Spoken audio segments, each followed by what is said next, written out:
다 함께 찬송가 288장 함께 찬송 드리시겠습니다.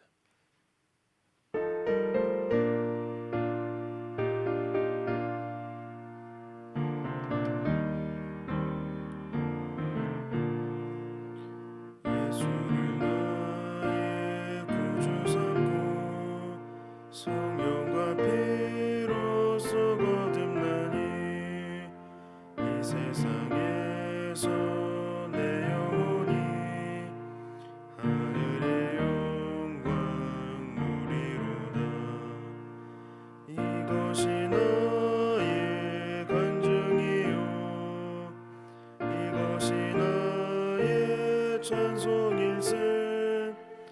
나 사는 동안 끊임없이 구주를 찬송하리로다. 온전히 주께 맡긴 내 영 사랑의 음성을 듣는 중에 천사들 왕래하는 것과 하늘의 영광 보리로다.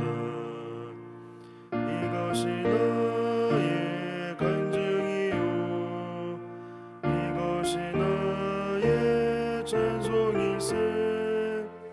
나 사는 동안 끊임없이 구주를 찬송하리로다. 주 안에 기쁨 누림으로 마음의 풍랑이 잔잔하니 세상과 나는 간곳 없고 구속한 주만 보이도다. 이것이 나의 간증이요 이것이 나의 찬송일세. 나 사는 동안 끊임없이 구주를 찬송하리로다.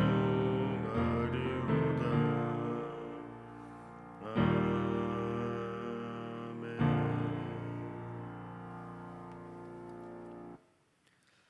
오늘 주시는 하나님의 말씀은 요한복음 6장 1절부터 15절까지 말씀입니다.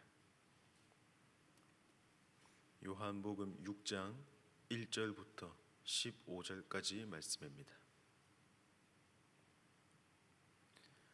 함께 봉독하시겠습니다. 그 후에 예수께서 디베랴의 갈릴리 바다 건너편으로 가시매 큰 무리가 따르니 이는 병자들에게 행하시는 표적을 보았음이로라. 예수께서 산에 오르사 제자들과 함께 거기 앉으시니 마침 유대인의 명절인 유월절이 가까운지라. 예수께서 눈을 들어 큰 무리가 자기에게로 오는 것을 보시고 빌립에게 이르시되 우리가 어디서 떡을 사서 이 사람들을 먹이겠느냐 하시니 이렇게 말씀하심은 친히 어떻게 하실지를 아시고 빌립을 시험하고자 하심이라. 빌립이 대답하되 각 사람으로 조금씩 받게 할지라도 200데나리온의 떡이 부족하리이다.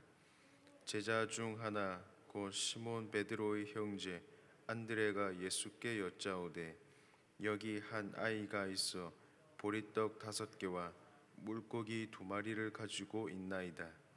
그러나 그것이 이 많은 사람에게 얼마나 되겠사옵나이까. 예수께서 이르시되 이 사람들로 앉게 하라 하시니 그곳에 잔디가 많은지라. 사람들이 앉으니 수가 5,000명쯤 되더라. 예수께서 떡을 가져 축사하신 후에 앉아있는 자들에게 나누어 주시고 물고기도 그렇게 그들의 원대로 주시니라. 그들이 배부른 후에 예수께서 제자들에게 이르시되 남은 조각을 거두어 버리는 것이 없게 하라 하심으로 이에 거두니 보리떡 5개로 먹고 남은 조각이 12바구니에 찼더라. 그 사람들이 예수께서 행하신 이 표적을 보고 말하되 이는 참으로 세상에 오실 그 그 선지자라 하더라. 그러므로 예수께서 그들이 와서 자기를 억지로 붙들어 임금으로 삼으려는 줄 아시고 다시 혼자 산으로 떠나 가시니라. 아멘.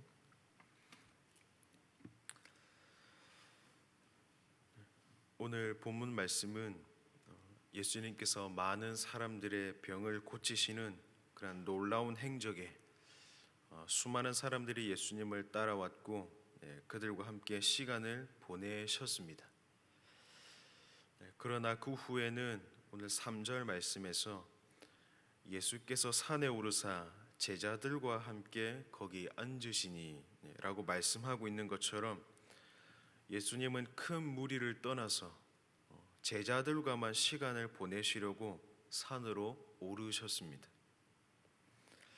하지만 예수님의 그러한 계획은 이루어지지 않게 됩니다.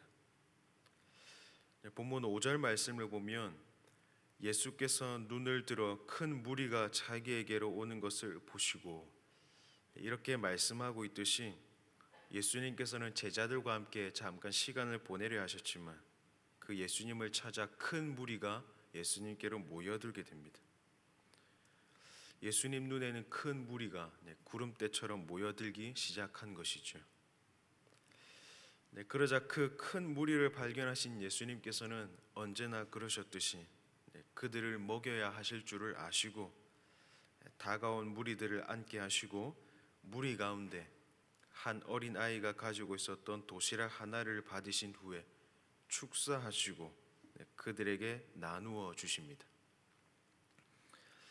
어린아이 도시락 하나라는 그 작은 것이 그 자리에 있던 수많은 사람들이 오늘 본문 12절 말씀에서 표현하듯이 그들이 배부른 후에 그 말씀처럼 그 수많은 사람들이 배부르게 먹게 됩니다. 성인 남성만 5천 명, 여성들과 아이들까지 포함하면 훨씬 많은 숫자의 인원이 이 어린 아이의 도시락 하나로 배불리 먹게 되는 그러한 놀라운 오병이어의 기적을 베풀어 주십니다. 그러나 그 이후에 예수님의 행적을 보면 또 이상합니다. 기적을 베풀어 주심으로 먹게 하신 그 백성들을 떠나시는 모습을 보여주시기 때문입니다. 그들에게 기적을 베푸신 후에 예수님께 시선이 다시 한번 쏠리게 되면 그들에게 말씀을 또 한번 가르치시고 그 의미가 무엇인지 가르쳐 주실 만도 하셨지만 예수님께서는 급히 그 자리를 떠나시는 모습을 보여주십니다. 그렇다면 그 이유가 무엇이었을까요? 그 이유는 14절 말씀부터 잘 기록되어 있습니다. 그 사람들이 예수께서 행하신 이 표적을 보고 말하되 이는 참으로 세상에 오실 그 선지자라 하더라. 이 말씀에서 알 수 있듯이 사람들이 예수님을 선지자로 생각하였기 때문입니다. 왜냐하면 열왕기하 4장 38절부터 44절까지의 말씀을 보면 엘리사 선지자가 흉년이 든 시기에 그 선지자의 제자들을 위하여 기적을 베푸는 내용이 기록이 되어 있습니다. 그 말씀을 보면 두 가지의 기적 가운데 하나가 보리떡 20개와 자루에 담은 채소로 100명의 선지자 제자들을 먹게 하는 그런 놀라운 기적이 기록이 되어 있습니다. 그리고 그렇게 먹인 뒤에 그 음식까지 남기게 되는 내용이 열왕기하 4장에 기록이 되어 있습니다. 그리고 이스라엘 백성들은 그들의 조상들이 광야에서 만나를 먹었었다는 사실을 알고 있었기 때문에 단 오병이어와 같은 기적을 베푸시는 예수님을 선지자로 생각하는 것은 어쩌면 당연한 일이었을 것입니다. 그런데 그것이 무슨 문제가 되었길래 예수님께서는 그 자리를 급히 떠나셨을까요? 중요한 것은 예수님께서 백성들에게 이러한 기적을 베푸신 것은 그들이 그들의 선지자가 되려는 것도 그들의 정치적 임금이 되려는 것도 아니었기 때문이셨습니다. 그들은 이러한 기적을 베푸시는 예수님을 바라보며 구약에 있었던 선지자와 같은 선지자가 왔구나, 구약에 있었던 모세와 같이 엘리사 같이 우리를 먹이시는 선지자가 이 땅에 왔구나. 그러한 선지자라면 임금 삼아도 좋겠다. 네, 그러한 생각을 하였는데 예수님께서는 오병이어의 기적을 베푸시면서 나는 너희들에게 육신의 배를 채워줄 선지자가 아니다. 나는 너희들에게 육신의 배를 채워줄 선지자이다라고 말씀하시는 것이 분명히 아니었기 때문입니다. 예수님께서는 이 오병이어의 기적을 통해서 그들을 구원할 메시아로서 자신의 살과 피를 줄 그러한 구원자임을 말씀해 주시기 위함이었습니다. 하지만 백성들이 예수님을 선지자로 생각하고 그러한 예수님을 임금님으로 삼으려 하였고 눈앞에서 벌어진 수천 명을 먹이시는 기적을 경험한 그 백성들은 예수님께서 그 자리에 계셨더라면 정말로 무슨 일을 일으킬 정도로 그들의 마음이 흥분되었을 것입니다. 그래서 예수님께서는 예수님의 의도를 이해하지 못하고 파악하지 못하고 그들이 생각하는 대로 결정하고 움직이려고 하는 그 백성들을 급히 떠나신 것입니다. 네, 그렇다면 왜 백성들은 말씀을 통해 가르쳐주고 예언되어주고 기적을 베푸시는 예수님을 구원자시요 메시아시요 이러한 고백을 하지 못하고 그 예수님을 그렇게 알아보지 못했던 것일까요? 그 이유는 사람들은 언제나 먹고 사는 문제를 중요하게 여기기 때문입니다. 예수님께서도 그들에게 말씀을 가르치실 때에 목숨을 위하여 무엇을 먹을까, 무엇을 마실까 염려하지 말라고 말씀하신 적이 있으십니다. 먹는 것과 마시는 것을 따로 떼어 말씀하실 정도로 사람들은 언제나 먹는 문제를 참으로 중요하게 생각하기 때문입니다. 그래서 살아가는 데 있어서 먹는 문제를 해결하는 것은 중요하기 때문에 이스라엘 백성들은 그 문제를 해결해 줄 예수님이 우선이었지 예수님을 통해 메시아를 통해 구원받는 것이 그들에게 우선은 아니었기 때문입니다. 그래서 예수님이 눈앞에 있지만 예수님께서 기적을 통해 내가 메시아다라고 알려주시고 계시지만 그들은 예수님을 메시아로 알아보지 못했던 것입니다. 그들은 줄인 배를 채워줄 메시아는 만났지만 그들의 영혼을 살려줄 메시아는 만나지 못했던 것입니다. 사랑하는 화평의 성도 여러분, 오늘 우리는 예수 그리스도를 줄인 배를 채워줄 선지자 중에 하나로 보고 있지는 않습니다. 우리는 이미 예수 그리스도를 구원자로 고백하며 또 그분을 믿음으로 말미암아 구원을 받은 존재들입니다. 하지만 우리의 모습을 돌아보면 어떻습니까? 그 믿음과 동일한 모습을 살아가고 있습니까? 우리의 모습을 돌아볼 때에 우리가 간구하는 기도의 제목들을 보면 정말로 죽은 영혼을 살리시는 메시아를 믿는 모습들로 간구하고 있습니까? 아니면 줄인 배를 채워주는 선지자, 먹고 사는 문제를 해결해 주실 선지자 정도로만 생각하고 간구하고 있지는 않습니까? 예수 그리스도를 구원자로 고백하지만 정작 우리의 삶은 이스라엘 백성들처럼 예수님을 먹고 사는 문제를 해결해 주실 분으로만 여기고 있지는 않은지 돌아봤으면 좋겠습니다. 자녀를 위하여 기도할 때 그 영혼을 위해서 기도하지 못했고 그 영혼의 앞날에 먹고 사는 문제를 해결해 주실 그 예수님께만 기도하지는 않았는지 돌아볼 수 있으면 좋겠습니다. 화평교회의 다음 세대들을 위해서 기도할 때에도 그 영혼들을 위해서 기도하지 못했고 그 영혼들의 앞날을 위해서만 기도했던 우리의 모습들이 있다면 또한 회개할 수 있기를 바랍니다. 또한 우리의 앞날을 위해서 또한 기도할 때에 또한 우리의 앞날을 살아가는 동안에도 먹고 사는 문제에 중심을 두어서 기도하며 간구하며 애써왔고 노력해왔지 정작 우리의 영혼을 위해서 간구하며 눈물 흘리며 열심히 살아온 모습은 있는지 또 한번 돌아볼 수 있으면 좋겠습니다. 저와 여러분들 모두 오늘 하루 살아가는 동안 최선을 다해서 열심히 살아가겠지만 그 자리에서 우리가 믿는 그리스도인으로 살아갈 때에 예수님을 우리의 영혼을 구원해 줄 메시아로 고백하고 살아가고 있는 그 모습이 드러나고 있는지 깊이 한번 돌아보며 묵상하며 살아갈 수 있기를 바랍니다. 이스라엘 백성들은 눈앞에 보았지만 깨닫지 못했고 우리는 말씀을 통해서 믿음으로 구원을 받았습니다. 네, 그러나 거기에 머무르지 말고 정말 믿은 것처럼 구하며 간구하며 살아가는 저와 여러분이 되었으면 좋겠습니다. 하나님께서는 예수님께서는 저와 여러분들에게 그렇게 말씀하고 계십니다. 나는 너희의 먹고 사는 문제를 해결해 줄 메시아가 아니다.